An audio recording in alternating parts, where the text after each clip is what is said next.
plank, which who in here isn't familiar with working with Kelly? Okay, so let's go ahead. Do you know what a plank is? Okay, so let's go ahead and I'll have you lie all the way down on your belly. Alright, so I'm going to get in the middle here so you guys can see me. But we're going to go through kind of a chain of all the muscles that we want to start contracting. Okay, so a traditional plank, most people will just kind of pop up and let their low back erectors, these guys in the back, just do all the work and they'll kind of just hang there. You see people doing planks for minutes, 2-3 minutes, longer than that when they can do that. We don't want to use that strategy. All right.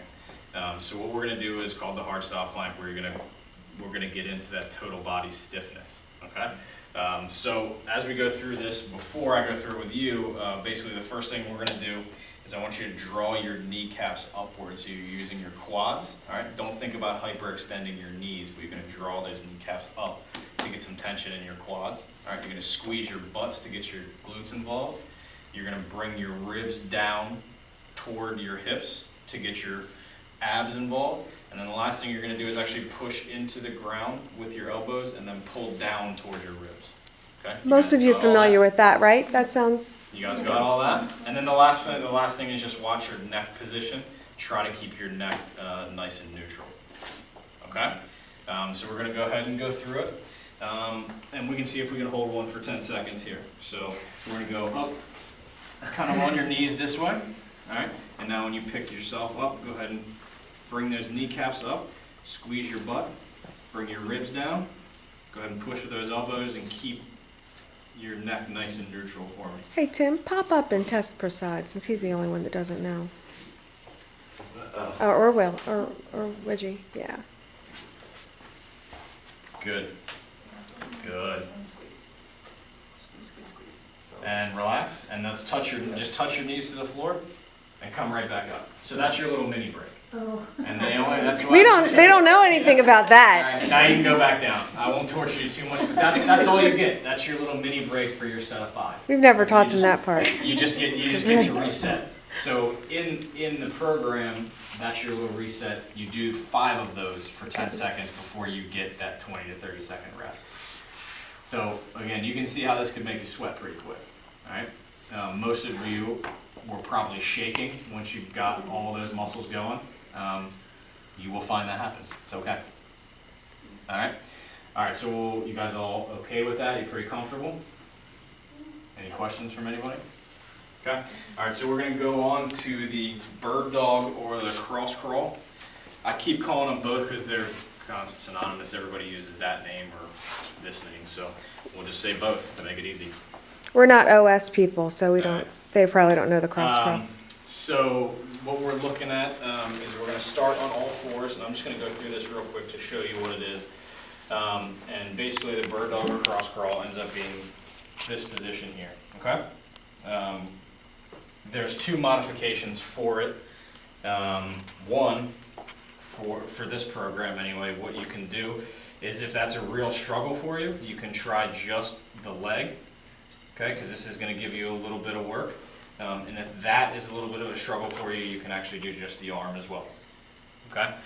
Big things with this one is not letting your hips get uneven and also not sagging down this way. Okay? So nice stable back, nice stable hips. Okay? And what we're going to do is you get a 10-second hold in that position, and your little reset is just touching your hand to your knee. So you go from here, keep this nice and straight, touch, that's your reset. Hold it for 10 seconds, there's your reset. Hold it for 10 seconds. Nice. Okay? You guys want to give it a shot? Try it. Yep. A good thing to do when you do this is to squeeze your fist. It will turn your shoulder stabilizers on. And you also want to, if you bring your toes towards your shins and drive your heels outward, you'll feel your glutes and your hamstrings kick in as well. Okay? So let's make sure we're bracing our core, staying nice and tight in the torso. I see some butts tilting. Yep, so along with the butt tilting, and you just fixed it. You don't want the pelvis to tilt forward either. So if you get into a lot of low back extension and you start to feel this in the middle of your lower back, just peel back to one of the easier modifications. So that's my next question. What we find is people they're like, they have that number, I need to do this for 10 seconds. And so they'll hold a bad position. Yep. What should people do if maybe they can't hold this for 10 seconds, or when they're coached to correct the position and they're not able to?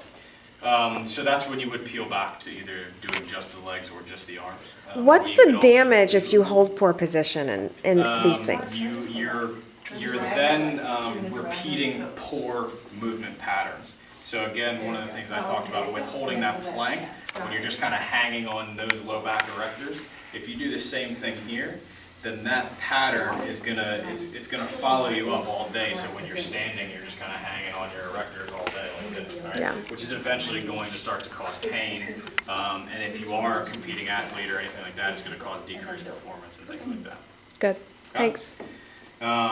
With that one, and with all of these, I should say that, I mean, this is set up to be, 5 sets of 5, 4, 3, 2, 1.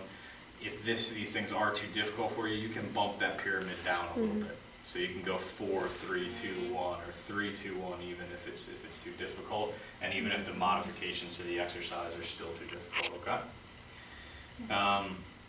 So you guys are all good with that one? All right. The next one we're going to do is a side plank, which we saw Tim do earlier. So you guys can just pick a side. I'll show you one side. Again, we're not going to go through all the sets and reps, but I just want to make sure you guys can do this. All right. So we're not going to stack our feet for this one, as you see pretty often.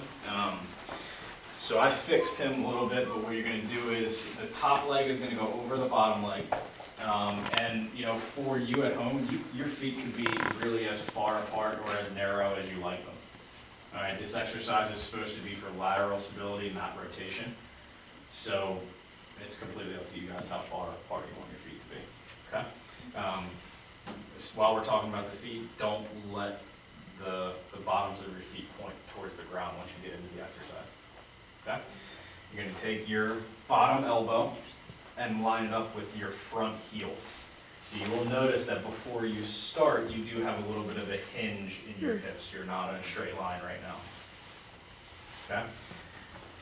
So from here, what you're going to do, keep your shoulder nice and stable. So if you guys all look at me, the position you don't want to be in is this one. All right, you will injure your shoulder that way. Okay? So you're going to push away from the ground, keep the shoulder nice and stable here. All right? And then to get into the exercise, we're going to brace our abs a little bit, and you're actually going to come up and forward until your shoulders are, until you're in a straight line from your shoulders to your ankle. Okay? So you're going to come up just like that.